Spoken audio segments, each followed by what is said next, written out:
Bonsoir à toutes et à tous, vous regardez Bienvenue en Ile-de-France sur le Figaro TV et comme tous les jours on aborde ensemble les sujets qui vous concernent et qui concernent notre région. Notre dossier du jour est consacré à l'isolement social des seniors. Selon une étude des Petits Frères des Pauvres, 750 000 de nos aînés seraient en situation de mort sociale, une situation d'isolement extrême qui se vérifie en Ile-de-France où 32% des seniors admettent se sentir seuls et derrière des conséquences évidentes psychosociales sévères contre lesquelles luttent les associations et les sociétés qui proposent des technologies consacrées à nos aînés. On fait le point sur la situation et sur l'ensemble des solutions qui existent ensemble dans une minute. Dans l'entretien culture aujourd'hui, une comédie musicale construite comme un conte moderne pour nous réconcilier avec nos nuits. Orso et le secret des étoiles. C'est tout bon enfin et la chronique gastronomique de Laurence Saloche aux couleurs d'Octobre Rose. Elle se mobilise et se met à l'honneur de ces chefs qui ont décidé de faire une action pour la lutte contre le cancer du sein. On en parle en fin d'émission.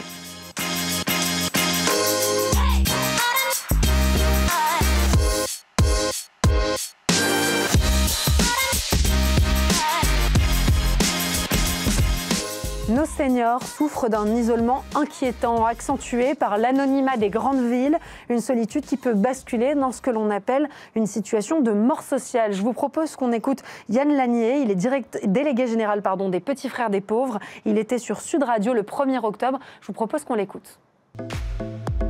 En 2017, on mesurait 300 000 personnes en situation de mort sociale, 530 000 en 2021, 750 000 en 2025. Et nos chiffres, si on les tire un petit peu, nous font anticiper 1 million de personnes en situation de mort sociale en 2030. Ouais. Mais il faut, au-delà du Covid, il ne faut pas oublier que nous sommes dans une transformation démographique d'ampleur, ouais. Puisque la catégorie de population qui augmente le plus dans notre pays, ce sont les personnes âgées. Il y aura en 2030 2 millions de personnes de plus de 60 ans de plus qu'aujourd'hui. Et on sait que l'âge est un facteur qui va renforcer l'isolement social.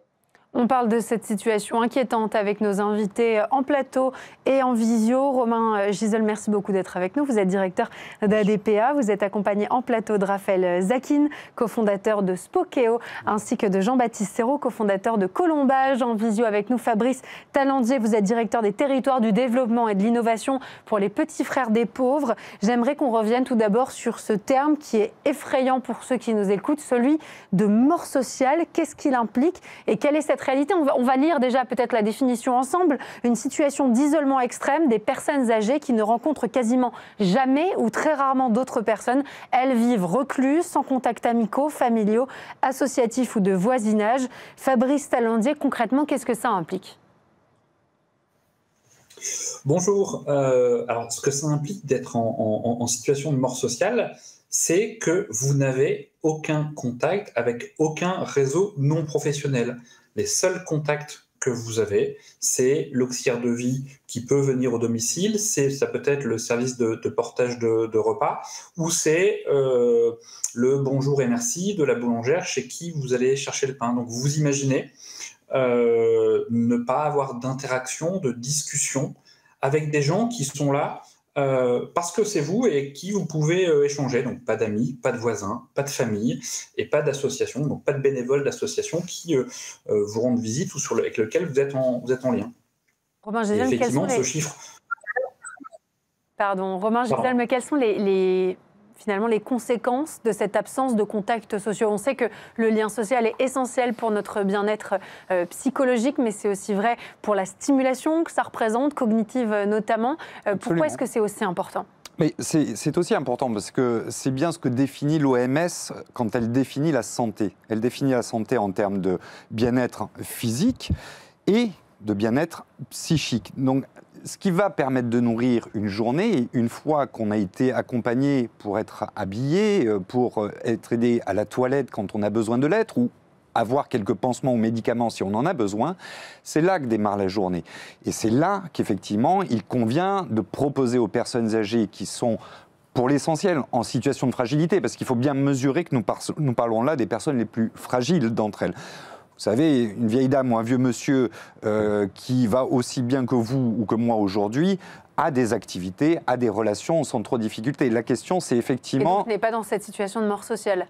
Alors, qui a moins de raisons de l'être. Moins de raisons et moins de risques peut-être. Voilà, moins de risques de l'être. Il faut toujours garder en tête que 80% des plus de 80 ans vont bien. Ça, c'est la bonne nouvelle pour nous-mêmes, pour les générations à venir. Par contre, comment notre société, effectivement, accompagne mieux les 20% de personnes qui sont fragilisées et qui ont besoin d'être accompagnées pour les activités du quotidien. Et c'est en cela que notre société a beaucoup progressé en termes de santé physique. Nous vivons de plus en plus vieux. Par contre, elle a pris un retard considérable en termes d'accompagnement psychosocial. Et c'est ce qui a été très bien illustré, notamment pendant la crise Covid. C'est-à-dire que les vieux étaient protégés physiquement par le vaccin, mais isolés socialement. Et c'est ce que reflètent, en fait, au-delà de cette période de crise, les études régulières des petits frères des pauvres, rappelant effectivement combien il y a trop peu d'accompagnement à la vie sociale pour les personnes âgées, les plus fragiles notamment. Fabrice Tallandier, on vient de parler du Covid, de son effet accélérateur. Yann Lanier parlait même d'effet détonateur. On a parlé de cette situation qui était quand même toute particulière et de ces confinements successifs qui ont évidemment isolé nos aînés. Depuis, on n'a pas réussi à renverser la tendance. Cet isolement a continué à perdurer, s'est accentué. En fait, dans les chiffres de notre baromètre, en 2021, on s'était étonné effectivement de la forte augmentation du nombre de personnes en situation de mort sociale. Je vous rappelle, il y en avait 300 000 en 2017, 530 000 en 2021, et on a mis ça sur le compte du post-Covid et de la difficulté à rentrer de nouveau en relation. On s'aperçoit, 4 ans après, que les personnes les plus fragiles, et notamment les personnes les plus précaires, ce taux augmente et que les habitudes sociales de mise en lien ne se sont pas retrouvées. Et donc, effectivement, sur un certain nombre de personnes, on voit une dégradation extrêmement forte de cette, entre guillemets, incapacité à ressortir. On peut rajouter peut-être l'effet, et l'intervenant précédent le précisait, l'effet des fragilités, notamment de la fragilité économique. On chiffre un taux de 4% des personnes de plus de 60 ans en situation de mort sociale. Ce chiffre, il est à 9% chez les personnes qui ont moins de 1 000 € de revenus par mois. Et on voit bien que les fragilités et la précarité sont des accélérateurs, des amplificateurs de cette situation de mort sociale. Merci d'avoir rappelé ce lien avec la précarisation de nos aînés. J'aimerais qu'on revienne sur ce phénomène qui peut être accentué à Paris, dans les grandes villes, l'isolement urbain qui touche même les plus jeunes. Beaucoup de trentenaires le disent, ils ont du mal à rencontrer du monde en dehors de leur cadre de travail. La sociabilisation y est plus ardue. Je me tourne vers vous, Jean-Baptiste Serrault. Vous avez créé un système de colocation intergénérationnelle qui répond finalement à ces deux enjeux. Mais j'aimerais évidemment qu'on zoome sur les aînés, sur les seniors. C'est une manière de rompre l'isolement, de stimuler nos aînés, nos seniors? Oui, exactement. En fait, on remarque que l'intergénérationnel, il permet souvent à une personne âgée de retrouver un sentiment d'utilité.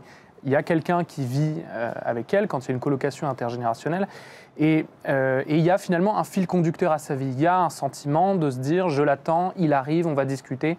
Voilà. Et c'est ça souvent qui permet à une personne un peu de redémarrer. Et nous, on fait aussi de l'accompagnement, de l'aide à domicile. Et on se rend compte que le corps et l'esprit, en fait, ils sont super liés. C'est-à-dire qu'on peut aider une personne indéfiniment à s'habiller, à se nourrir, etc.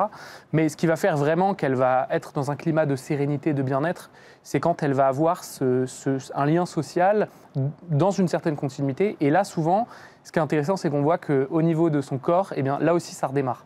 Justement, on va parler de ce lien social, de ce lien familial aussi qui peut être rompu parfois parce que justement les personnes peuvent avoir des soucis par exemple d'audition mais des soucis de communication derrière et on sait que c'est la base du lien social, pouvoir s'exprimer, pouvoir entendre les autres, pouvoir rentrer dans un dialogue. Justement, vous avez créé Spokeo, Raphaël Zakin, vous avez été lauréat du concours Lépine en 2025. C'est une solution qui permet finalement de rompre cet isolement de manière très concrète, de manière technologique. Racontez-nous comment ça marche. Alors absolument. C'est une solution qui permet de recréer le lien entre un interlocuteur et une personne qui n'entend pas bien. En fait, il faut bien avoir en tête que lorsqu'on n'entend pas bien, ce n'est pas qu'on entend moins fort, c'est qu'on ne va pas comprendre ce qu'une personne va nous dire lorsqu'elle nous parle, même si elle répète. C'est un peu comme si je m'exprimais dans une langue étrangère. Je vais vous poser une question et vous allez avoir du mal à me répondre. Donc la communication, elle est nécessairement altérée.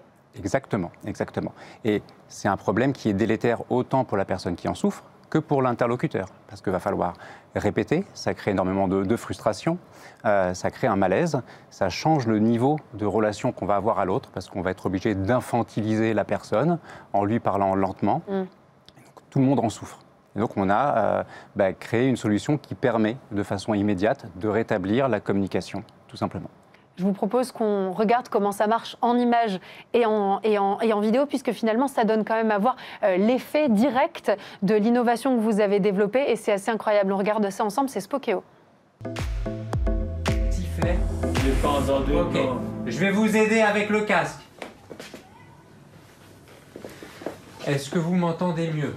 Ah ouais, c'est parfait. Ah, tant mieux. Donc, on va faire le même exercice. Vous répétez les mots que vous entendez. D'accord. Le château, Le château, le lapin, le lapin, le sapin. le sapin. Quand je parle comme ça, sans hausser le ton, vous m'entendez correctement? Oui, je le vois correctement. Très bien. Et on voit tout de suite la différence, c'est bluffant. Je voulais vous alerter aussi sur un chiffre que vous devez connaître, qui dit aussi la distension des liens dans la cellule familiale. 1,5 million de personnes âgées ne voient jamais ou quasiment jamais leurs enfants et leurs petits-enfants. Ils sont 3,2 millions sans petits-enfants aussi. On imagine ce que ça implique en termes de qualité du lien social, mais aussi de quantité, puisque évidemment la qualité est à privilégier, mais c'est aussi important d'avoir une diversité d'interactions. Quand vous écoutez et quand vous découvrez des solutions comme celle-ci, vous vous dites que ça répond à une partie du problème? Ça aide à répondre à une partie du problème. D'abord, c'est plus confortable effectivement pour les personnes malentendantes de ne pas se retrouver face à des gens qui essaient de leur expliquer des choses, voire en montant un peu le ton pour parler plus fort, etc., ce qui est très désagréable. Par ailleurs, ça aide aussi les professionnels à rentrer plus facilement en communication, à gagner du temps dans l'échange, à gagner en qualité également d'échange. On se comprend mieux. On se comprend mieux et on se comprend. Et là où effectivement on peut passer beaucoup de temps à se malentendre si on ne l'utilise pas. D'ailleurs, je vous le dis, c'est pour ça que nous avons fait le choix à l'ADEPA d'être partenaire de la solution Spokeo et de la promouvoir au sein des établissements et des services à domicile pour personnes âgées, justement pour faciliter ce lien avec les personnes avec lesquelles on travaille au quotidien. Et ça fait ses preuves sur le terrain? Écoutez, nous lançons ce partenariat, donc nous en sommes ravis et nous attendons effectivement qu'il fasse ses preuves, ce dont nous ne doutons pas, c'est pour ça que nous avons engagé ce partenariat depuis peu. Mais au-delà de ça, c'est effectivement la qualité de relation avec les autres. Alors soit avec la famille, effectivement, ça soit avec ceux qui s'occupent de nous au quotidien ou avec ceux avec lesquels on interagit. Effectivement, soit avec une vieille dame aussi que vous côtoyez dans une maison de retraite parce que vous mangez à table avec elle, soit avec un vieux monsieur parce que vous jouez aux cartes, au bridge, je ne sais, avec lui l'après-midi. Donc ça aide aussi à cette qualité de relation-là.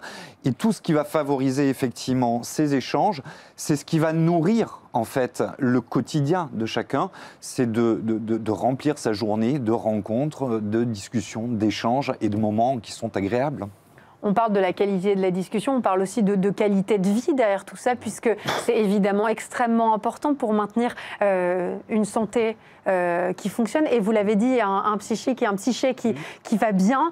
Rompre l'isolement social, c'est le parti pris de Colombage. Moi, je me mets à la place de ces personnes, de ces aînés, de ces seniors qui vivent avec des jeunes. Ça veut dire se maintenir à la page, ça veut dire s'habiller le matin, donc prendre soin de soi. Ça veut dire tenir des discussions et donc s'intéresser au monde qui nous entoure. Ça veut dire potentiellement cuisiner, même s'ils n'y sont pas nécessairement obligés, mais finalement, ça donne un cadre de vie, ça donne des obligations, ça donne un rythme. Est-ce que ça, c'est majeur si on veut se sentir bien dans sa tête et dans sa peau? Exactement. Je pense que pour la plupart des gens, et même nous, on a besoin de se lever le matin et de se dire, voilà, j'ai un objectif, j'ai quelque chose à faire. Et la présence d'un jeune, elle y répond bien parce que finalement, la maison, elle retrouve une vie. Et il faut l'entretenir, il faut faire en sorte que tout se passe bien. Et souvent, la personne âgée, à ce moment-là, elle se dit, mais oui, je dois me lever, je dois aller faire des petites courses, je dois, voilà, tout simplement, en fait, refaire vivre mon foyer. Et si je peux me permettre, bien sûr, ce genre d'expérience est très favorable aussi pour les plus jeunes générations. Parce que certes, on voit ce que ça peut apporter pour les personnes âgées. Il faut toujours aussi considérer que c'est aussi à l'avantage des plus jeunes générations que de pouvoir être en relation avec des vieilles dames et des vieux monsieur, pas forcément ses grands-parents, parce que tout le monde aime sa grand-mère ou son grand-père. Par contre, beaucoup d'entre nous dans notre société a peur de vieillir, a peur de cette image du vieillissement, de la vieillesse, alors que je vous le redis, 80% des plus de 80 ans vont bien. Donc les perspectives sont plutôt bonnes. Mais notre société se raconte qu'il est bien malheureux de vieillir.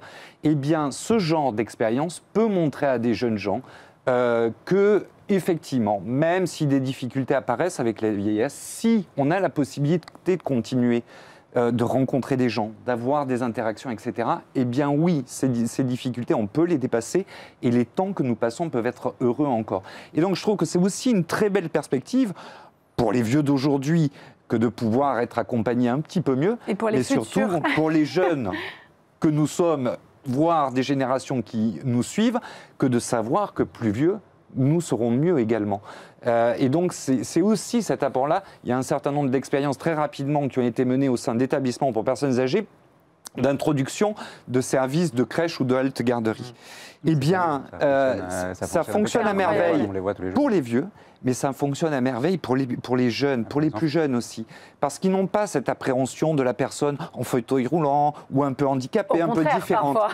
Effectivement. En tout cas, il n'y a pas ce souci-là de « non, je mets à distance ». Et ça, c'est aussi une ouverture à la tolérance sur la différence, les personnes qui sont les plus fragiles dans notre société. Et il y a fort à parier que ce seront des perspectives qui seront plus heureuses pour les uns et les autres à l'avenir. Et c'est majeur pour faire société, on l'imagine évidemment. Absolument. Fabrice Talandier, vous nous écoutez, vous avez entendu ce panel de solutions qui est présenté en plateau. Évidemment, il y en a d'autres. J'aimerais vous faire réagir sur ceux qui se sentent seuls, sur ces statistiques franciliennes. 32% des seniors se sentent fréquemment seuls, 12% se sentent seuls tous les jours. J'imagine qu'il y a une différence entre le ressenti et la réalité. À partir de quand est-ce que ça devient un problème? À partir du moment où cette solitude, elle est pesante, où elle nous fait du mal? Ça devient un problème à partir, effectivement, où il y a un effet, j'allais dire, de cercle vicieux, où cette solitude nous rend encore plus renfermés, nous empêche de sortir, ne nous invite pas à rentrer en contact, on s'isole de plus en plus, on ne va plus chez le médecin, on n'a plus de réseau de sociabilité, on perd en autonomie. Et c'est pour ça, par exemple, qu'une des préconisations qu'on fait dans notre rapport, c'est de chiffrer en France le coût de l'isolement social. Une étude américaine récemment disait qui a été faite pour Medicare, le coût de l'isolement aux États-Unis, c'était 6,7 milliards de dollars pour une année.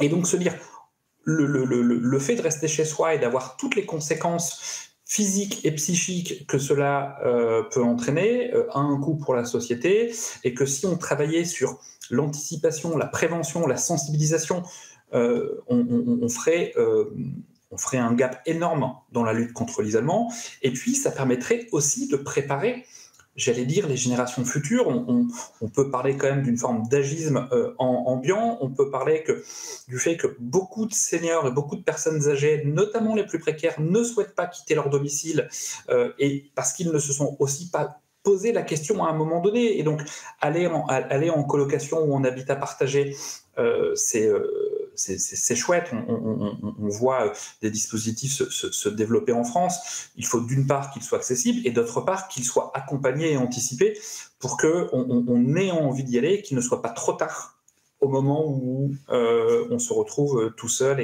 et en perte d'autonomie.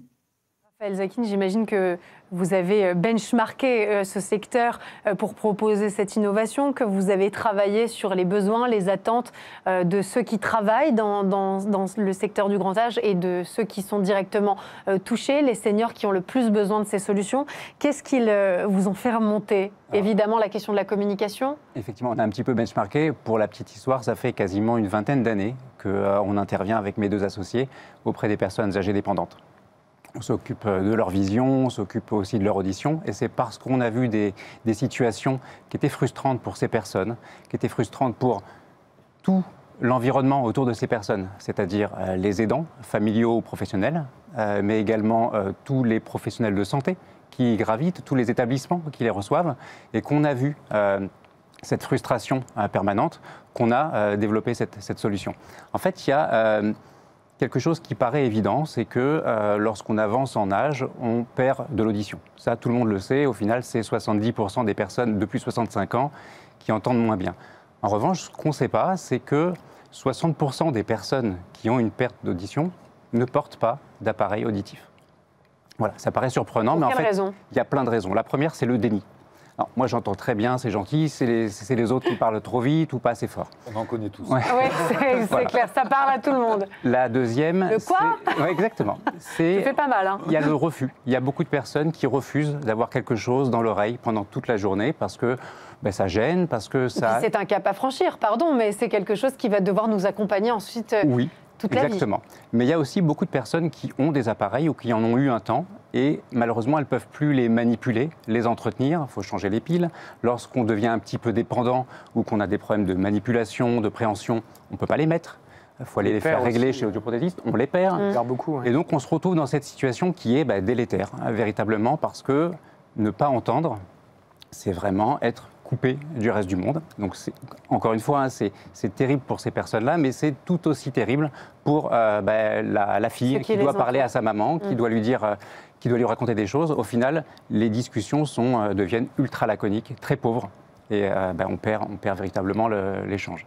On a parlé des structures qui accueillent le grand âge. J'aimerais qu'on parle évidemment rapidement des EHPAD. Est-ce que dans ces structures qui sont censées accueillir nos aînés, il y a aussi une forme d'isolement ? Moi, l'accès aux services collectifs, partagés, est plus facile. C'est même construit comme une vie en collectivité, mais est-ce que c'est vraiment comme ça dans les faits ? C'est construit.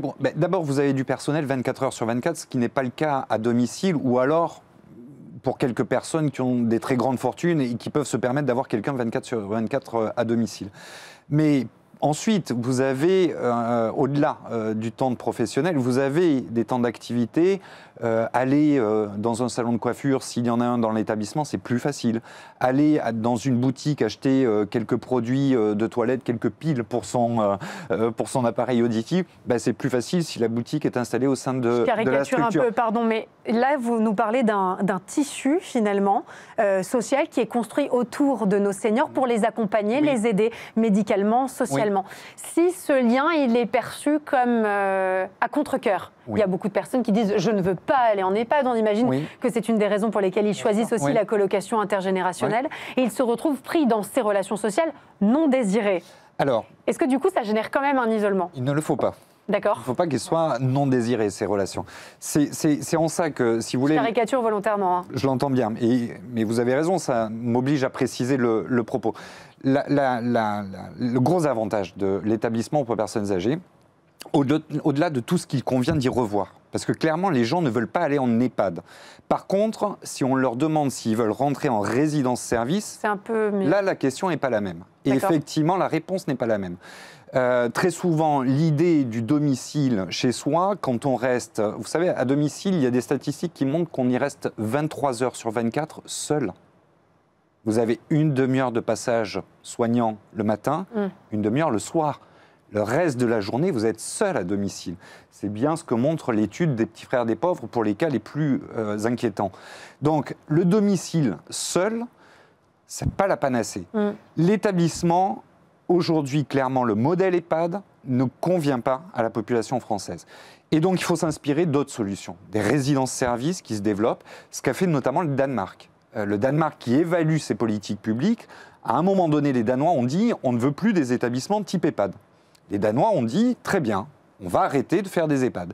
Donc tout le monde était à domicile. Mais au bout d'un moment, ils ont évalué cette politique publique qui consistait à ce que tout le monde soit à domicile. Là, les gens ont dit « ouais, c'est bien le domicile, et c'est plus difficile quand je veux trouver un copain pour le bridge, parce que j'aime jouer au bridge.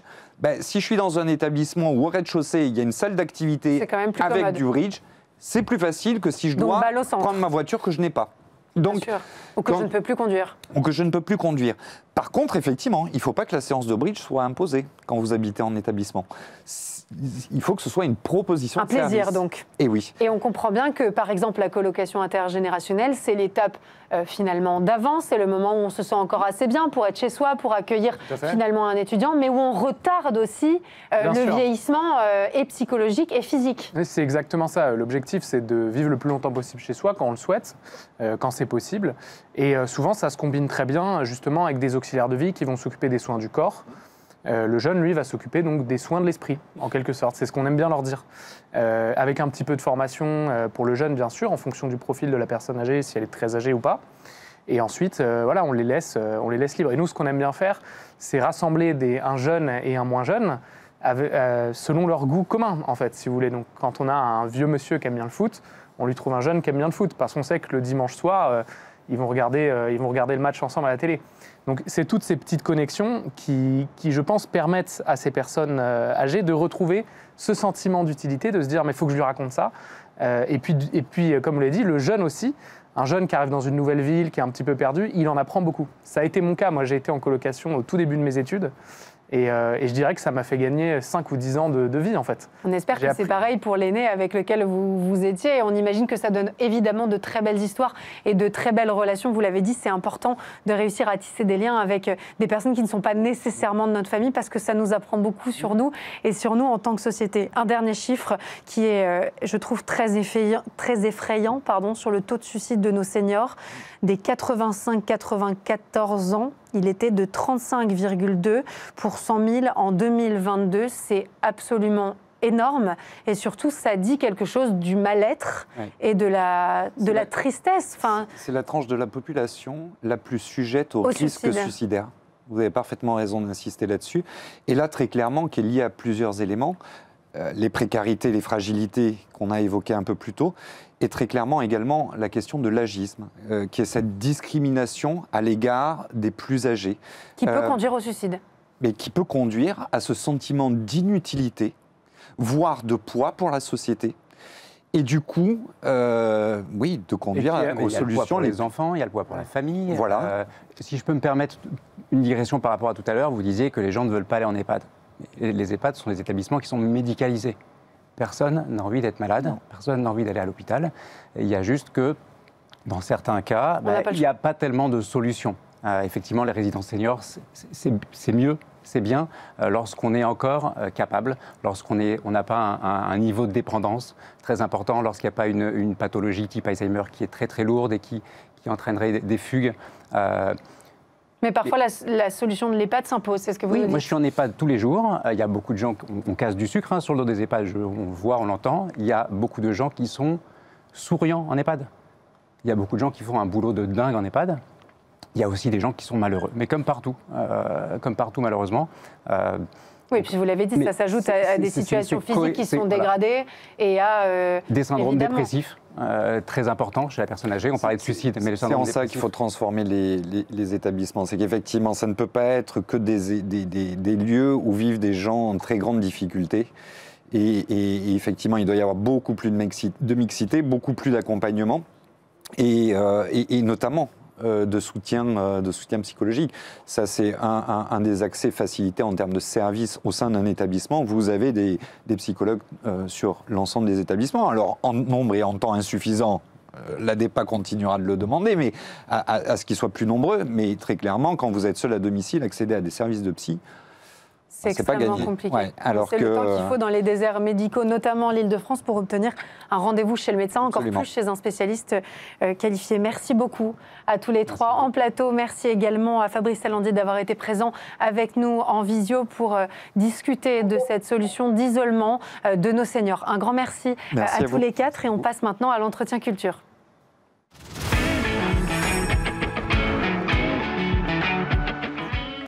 Ce spectacle propose de nous réconcilier avec nos nuits. Pour les plus jeunes, le moment du coucher peut être synonyme d'appréhension, car la nuit, tout se transforme. C'est le monde des rêves, mais aussi des cauchemars. Sauf si la nuit, une équipe de professionnels des rêves veille en réalité sur nous et s'assure que le soleil se lève bien le matin. C'est une comédie musicale drôle et poétique, un conte moderne dont on parle aujourd'hui. Il est construit pour les enfants, mais il est conçu pour y passer évidemment du bon temps en famille. On va en parler avec nos invités présents en plateau. Ludovic Marcato, merci beaucoup d'être avec nous. Vous êtes metteur en scène, Simon Drey, vous êtes acteur, vous jouez ce fameux Orso. Je vous propose qu'on regarde ensemble la bande-annonce.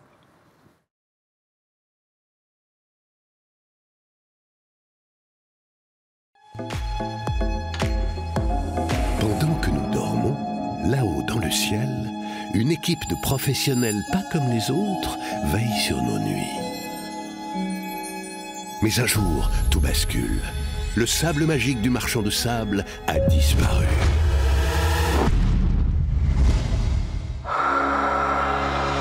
Et si je perçais le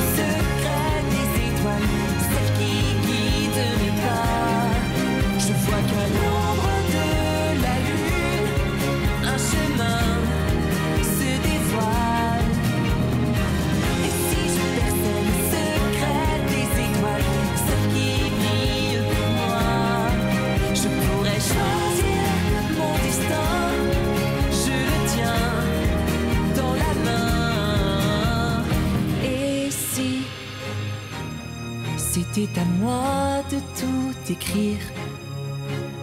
Si je pouvais voir plus loin que l'espoir, je saurais qu'à la fin j'écris mon histoire. Orso et le secret des étoiles. Une aventure musicale drôle et émouvante pour petits et grands rêveurs. Ça, c'est ce que ça donne sur scène. Je vous ai vu, hein. Vous n'avez pas réussi à vous empêcher de chanter à voix basse en plateau. J'aimerais qu'on revienne sur finalement ce qui a initié ce projet, puisque tout commence par une BD, celle de la talentueuse Sylvie Gaillard, qui, au travers d'un conte familial sur le thème de nos nuits, raconte et questionne nos peurs. Est-ce que vous aussi, c'est des questionnements que vous aviez quand vous étiez plus petit, en grandissant? Est-ce que la nuit, finalement, s'est entourée d'une part de mystère et donc par définition de crainte? Alors moi je réponds à la négative, j'ai jamais eu peur de la nuit. Justement le côté mystérieux m'a toujours intéressée, je me suis toujours demandé ce qui se passait justement, j'avais pas d'angoisse particulière. Pas d'appréhension la nuit? Pas d'appréhension, non. Moi c'est plutôt l'inverse, quand Sylvie m'a parlé de son projet de spectacle, de conte musical, le sujet forcément me touchait, je me revoyais enfant ayant peur de la nuit, de ce qui se passait la nuit, de tout ça, et d'avoir des réponses à ces questions, d'avoir un imaginaire qui pouvait apporter quelques réponses m'a apaisé, j'ai trouvé ça intéressant et on a approfondi tout ça avec Sylvie et voilà, aujourd'hui c'est un spectacle. Un spectacle musical, puisque évidemment cette BD était plus traditionnelle et vous y avez ajouté de la chanson. Alors tout à fait, alors c'est un livre-disque avec déjà quelques chansons, avec un audio un petit peu comme un podcast à écouter, et des magnifiques chansons écrites entre autres par Gaëtan Roussel, Pierre-Dominique Burgot, Martin Luminet, Benjamin Geffen, John Dada, Nash, Anna Chédid, enfin vraiment toute une équipe de compositeurs. Donc on chante la nuit finalement. Un petit peu, elle fait aussi avancer l'histoire, on découvre un petit peu ce qui se passe dans ce monde-là, en tout cas dans le ciel, au milieu des étoiles. Qu'est-ce qui vous plaît dans l'exercice de la comédie musicale, du conte musical? Alors, en règle générale, ce que j'aime dans la comédie musicale, c'est d'avoir ce pouvoir de transmettre des émotions autres que par le texte, par le travail du jeu de comédien. On va se mettre à chanter parce que le chant attire une autre émotion et d'autres sensations. Et pareil, la danse va arriver au moment où le chant ne suffira plus. Et je trouve ça très intéressant, surtout dès le plus jeune âge, de découvrir cet art qui est un art noble, pas très connu en France pour l'instant, mais qui arrive de plus en plus maintenant. Et on a beaucoup de chance, je pense, de pouvoir transmettre cette histoire à travers cet art. On sait que les plus jeunes adorent et puis en plus ça leur permet de rentrer dans cet univers, dans ce monde magnifique et qui est un monde fantastique. Vous l'avez dit tout à l'heure, ça convoque nos imaginaires. Quand on vous a parlé de cette mise en scène, quand Ludovic vous a confié, cette mise en scène, vous avez tout de suite été inspiré par le sujet. Vous nous avez dit que ça faisait écho à un certain nombre de choses pour vous. Quelle a été votre intention sur la mise en scène? Alors, ce qui était intéressant, c'est de découvrir un petit peu tous les personnages qui peuplaient nos nuits, tous les personnages qu'on pouvait découvrir dans Orso et le secret des étoiles. Je me rappelle de ces petits crabes un peu espiègles, un peu farceurs, dont m'avait parlé Sylvie. Et pour commencer à me projeter, c'est les premiers personnages que j'ai commencé à dessiner au niveau des costumes, au niveau pour pouvoir me projeter, parce que j'ai aussi un ADN, en tout cas, ou un univers qui m'est propre, et je voulais arriver à me projeter. Donc il a fallu donner vie à certains éléments de la BD. Tout à fait. Pour derrière réussir à construire, finalement, à peupler cet univers. Tout à fait, petit à petit, chaque personnage et son univers esthétique, les codes un petit peu couture qui me sont propres. Les costumes sont magnifiques, bravo. Merci. Donc tout ça, petit à petit, nous a amené au résultat que vous avez vu aujourd'hui dans la bande-annonce. Voilà. Simon, vous jouez Orso, le doux rêveur. Est-ce que ça vous ressemble ou est-ce que vous avez dû tordre votre personnalité? Comment est-ce que vous vous identifiez par rapport à ce personnage? C'était un énorme cadeau, ce personnage, parce qu'en fait, j'ai juste joué l'enfant que j'ai été, que je suis toujours. Quand on est comédien, surtout à mon âge, je pense qu'on a cette chance-là de prolonger notre enfance. Et Orso, c'est ça, c'est un prolongement de l'enfance, c'est un adolescent, comme on appelle. C'est pas tout à fait un adulte, pas tout à fait un enfant. Il est entre les deux, il a le droit de rêver. Et donc, ça me donne encore plus cette opportunité de rester dans le rêve et de rester dans ces moments de joie et de naïveté. Quelle est votre quête? Parce qu'il y a quand même une quête dans cette histoire. Il y a, finalement, vous êtes dans cette traversée de la nuit et dans ce combat contre le temps qui est par définition invincible. Exactement. En fait, Orso ne veut pas que la nuit arrive. Et donc, il va tout faire pour que cette nuit ne tombe pas, que la lune n'arrive pas et qu'elle ne prenne pas la place du soleil. C'est très important pour lui. Il a toujours voulu ça. Et surtout parce que c'est une nuit un petit peu spéciale. Il faut le rappeler, le sable du marchand de sable a disparu ce soir-là. Qu'est-ce qui se passe passe dans la tête d'Orso à ce moment-là. Une nuit sans Sable du Marchand, c'est une nuit pleine de cauchemars par défaut. Et donc toutes les peurs qui peuvent se libérer. Exactement. Donc s'ensuit une course contre la montre pour essayer de retrouver ce sable magique et surtout comprendre ce qui s'est passé. Je suis contente que vous parliez de course contre la montre parce qu'il y a beaucoup de rythme. Dans ce spectacle, c'est extrêmement dynamique, c'est très vivant, on s'ennuie pas une seconde, ça aussi c'est important pour attirer les jeunes publics, garder leur attention, on sait que les jeunes ont de plus en plus de mal, il faut déjà habituer les plus jeunes à réussir à rester finalement dans cet univers, je crois que là-dessus le pari est réussi. En tout cas, on a essayé de travailler ce spectacle un petit peu comme un dessin animé avec des musiques à l'action, des effets spéciaux sonores pour garder l'attention des plus jeunes, beaucoup d'humour et aussi une sorte de seconde lecture pour le public un petit peu plus adulte, pour que personne ne s'ennuie finalement en venant voir ce spectacle.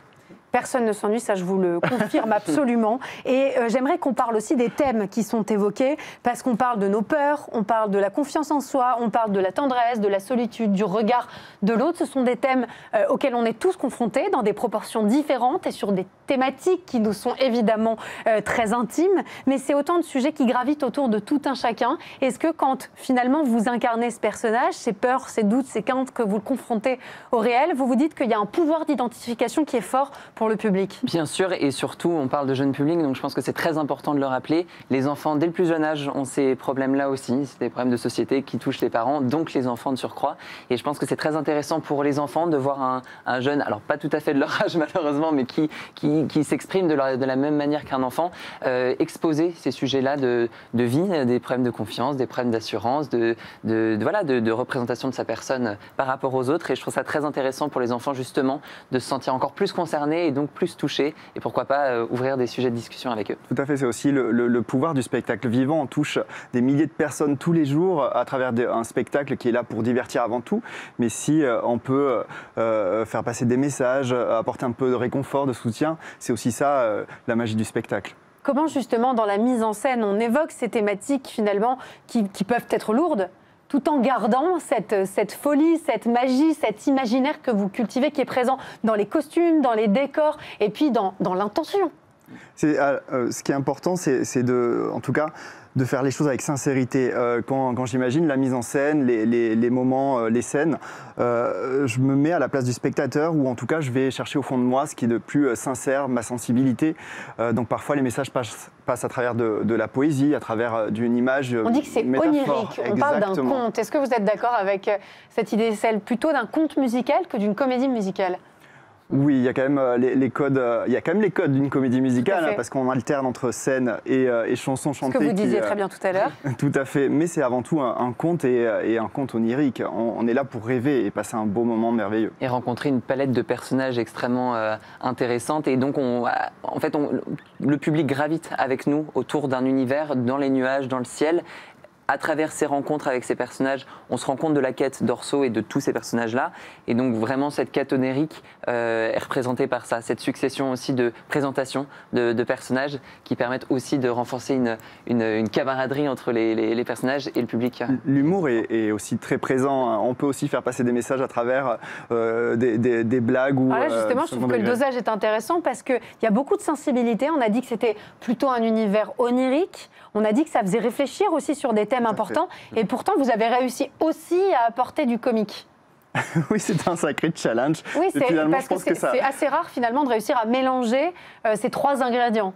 C'est vrai que c'est comme une recette un petit peu magique. Il faut que l'équilibre soit parfait. En tout cas, nous, pendant les périodes de création, pendant les périodes de tests, de jeux, si les choses fonctionnaient, si l'équilibre fonctionnait et qu'on vivait les moments avec intensité et émotion, on savait que c'était gagné et que ça allait forcément être communiqué auprès du grand public. Et pendant les répétitions, on a vécu des moments très sincères où on avait des larmes aux yeux par moments, tellement les moments qu'on était en train de vivre étaient touchants. Mais inversement, on a aussi eu des gros fous rires. Et justement, c'est ça qui était très intéressant, c'est que la chance de travailler avec Ludovic et Sylvie, c'est cette ouverture d'esprit aussi, c'est du spectacle vivant. Donc on vit aussi pendant les répétitions. Donc à un moment donné, une improvisation commence, une blague sort et on se dit ok, là ça marche vraiment, donc on la garde.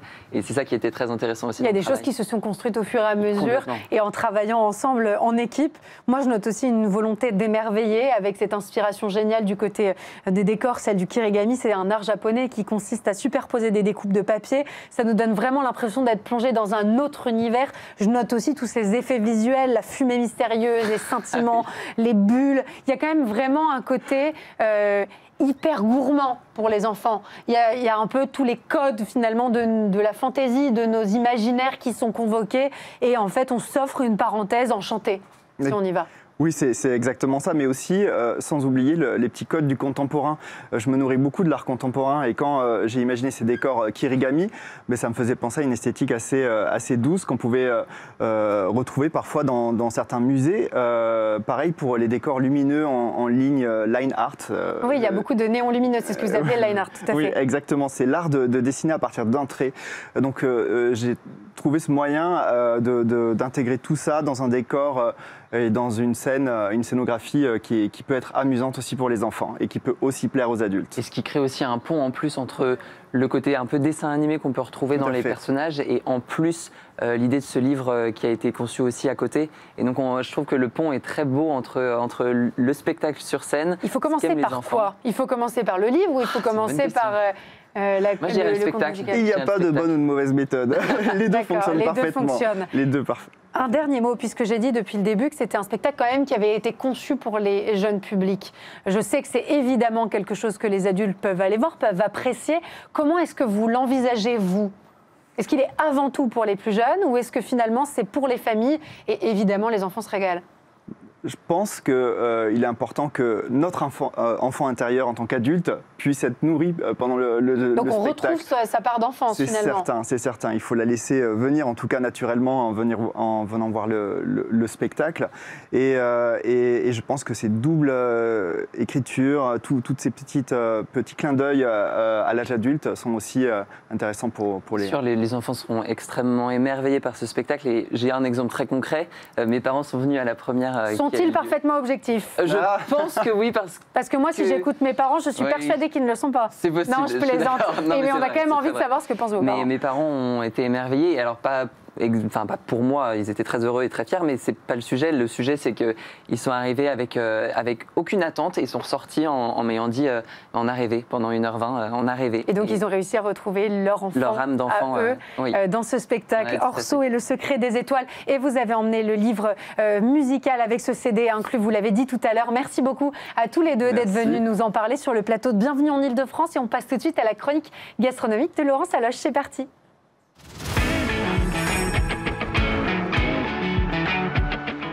Tous les jeudis, on se régale avec Laurence Aloche. Cette semaine, Laurence, vous avez décidé de relayer en ce premier jeudi d'octobre les initiatives des chefs et pâtissiers qui se sont mobilisés pour soutenir une cause noble, la campagne de prévention contre le cancer du sein.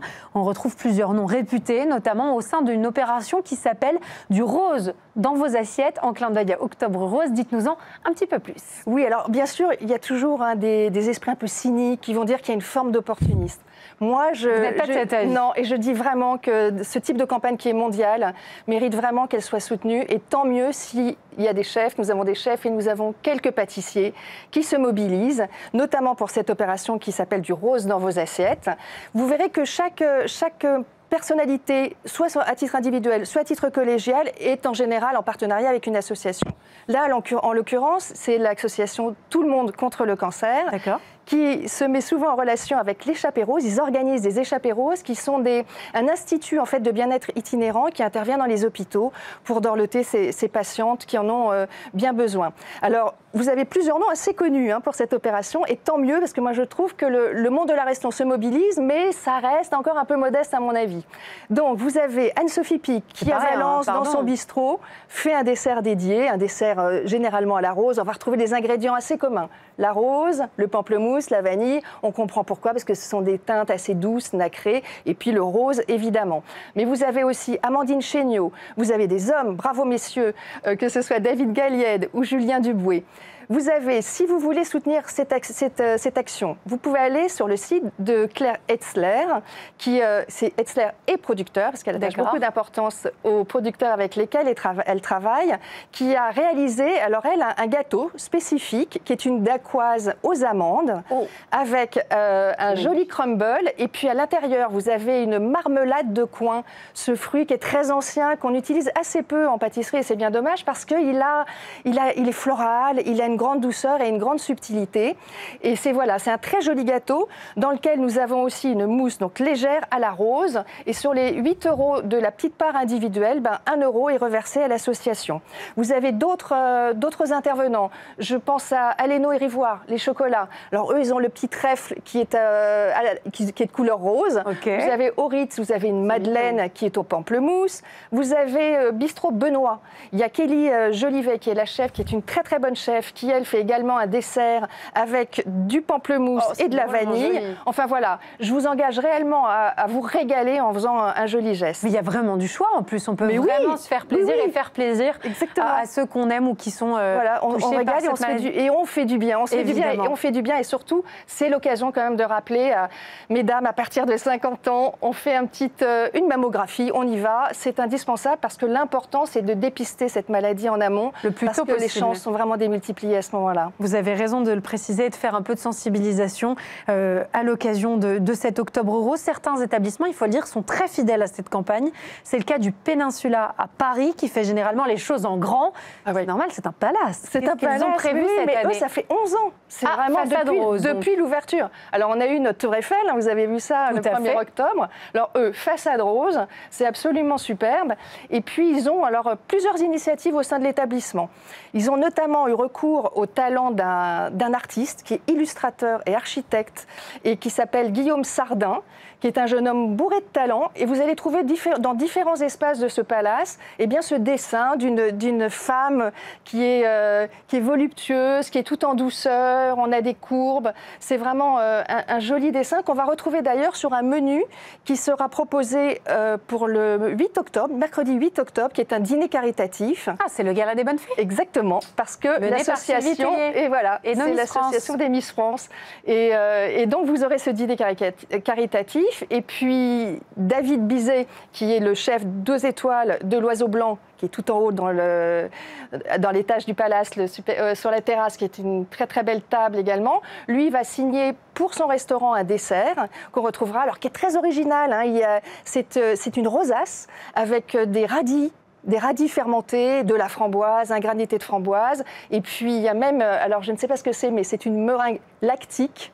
Bon, j'imagine que c'est avec du petit lait, je n'ai pas eu la précision exacte, mais c'est tout à fait délicieux. Et puis, il travaille avec Anne Coruble, dont je vous ai souvent parlé, vous aimez beaucoup. Une grande pâtissière, pleine d'imagination. Et alors, il y a un tea time qui est un peu, j'allais dire, dans les rosés, où ils ont valorisé tous les produits un peu roses. Et puis, elle fait aussi un petit baba au rhum.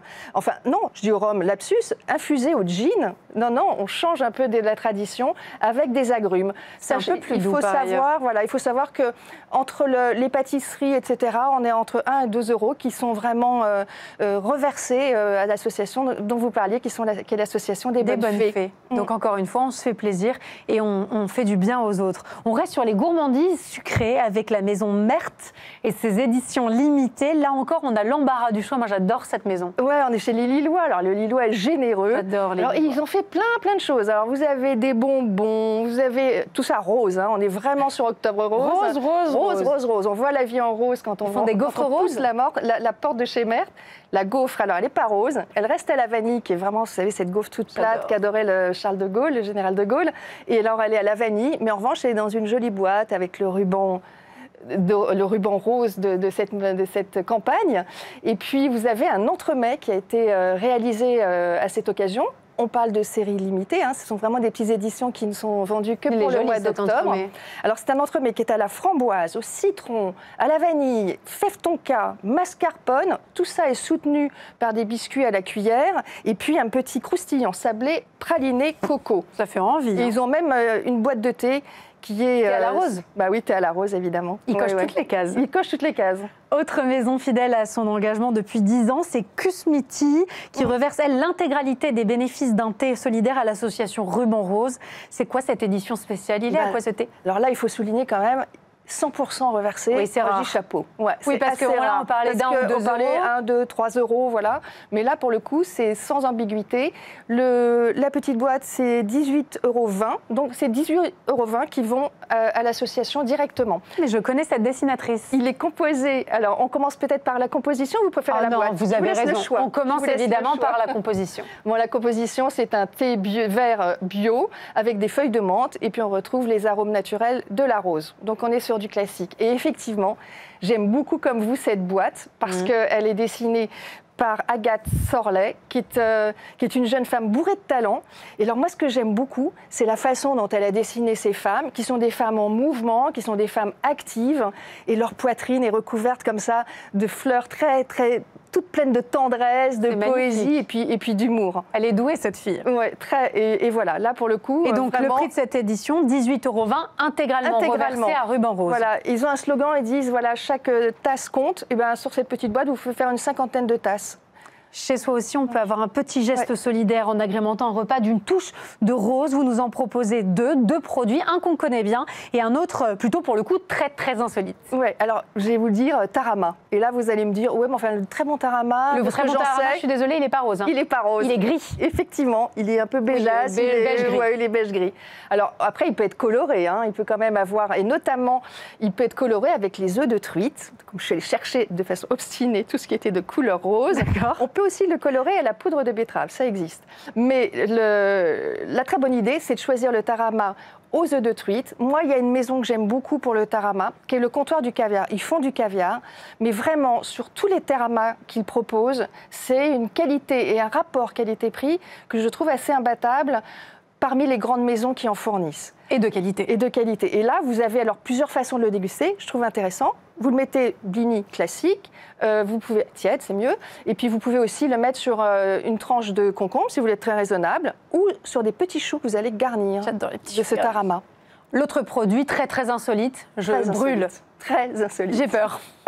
Vous pouvez peut-être avoir peur, parce que ce n'est pas un produit quand même évident. On est chez...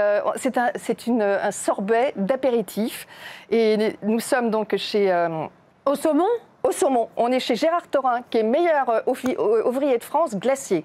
Alors, ce n'est pas la première fois qu'il nous surprend. Il a fait une version comme ça, oreillette. Et là, en l'occurrence, effectivement, c'est une saveur saumon. Alors, il y a une recette avec, c'est du saumon fumé, du lait, du miel, du jaune d'œuf, de la gomme de caroube. Ça, c'est pour la texture. Ça me perturbe un peu votre affaire, Laurence. Moi, j'ai goûté, c'est pas mal, ça sent le saumon. De toute façon, le produit est là. C'est une curiosité. La promesse, on est dedans. La promesse est tenue. C'est une curiosité. Une curiosité. Voilà, pour l'apéro. Alors là encore, il pour bluffer des invités, c'est génial. Voilà, c'est un petit blini. Après, on peut peut-être le travailler avec un saumon fumé et le travailler autrement. En dessert, on pense évidemment au macaron à la rose, mais vous avez également une autre option, un autre classique. Mais oui, parce que j'ai évidemment pensé praline rose. Je vous fais rapidement un petit rembobinage d'histoire. La praline, ça date du XVIIe siècle, elle était marron. Et puis ensuite, on a trouvé, et c'est à partir de 1751, dans l'encyclopédie de Diderot et d'Alembert, on s'aperçoit qu'elle est colorée à la cochenille, ce petit insecte qui sert de teinture pour les étoffes notamment, qui est naturel. Et puis alors, vous allez avoir plusieurs versions. Vous avez le gâteau savoyard qui s'appelle le Saint-Génix. Et puis ensuite, vous avez eu la praluline. Je ne dis pas d'erreur. La praluline qui est de Auguste Pralu en 1955. Alors lui, c'est la brioche. Et puis, il a mis à l'intérieur, non seulement il a saupoudré, mais il a mis à l'intérieur des pralines. On en trouve toujours chez Pralu, qui est une maison réputée. Et puis, moi, je me suis intéressée beaucoup à la tarte, qui est une tarte aux pralines, qui remonte dans les années 70 à Lyon. Et là, vous avez Henri Cornille, qui était un ami du chef Chapelle, Alain Chapelle, qui était vraiment très connu. Et alors depuis, c'est devenu un peu le dessert emblématique dans les bistrots. Vous allez en trouver à Paris, chez Marcel notamment. Et puis vous avez aussi une très bonne adresse qui est chez Richard Sève et qui, lui, est à Lyon, si je ne me trompe pas. Et vous avez des ateliers où vous pouvez apprendre à la réaliser. Ça a l'air absolument génial. Voilà. Moi, j'adore ça, la tarte aux pralines. Un grand merci, ma chère Laurence, de nous avoir parlé de ces initiatives en rose pour soutenir ce mois Octobre Rose Voilà, et donc cette lutte contre le cancer du sein. Un grand merci. On vous retrouve évidemment jeudi prochain dans C'est tout bon pour continuer à se régaler avec vous. Et moi, je vous dis à lundi puisque demain, vous retrouvez Damien Canivez.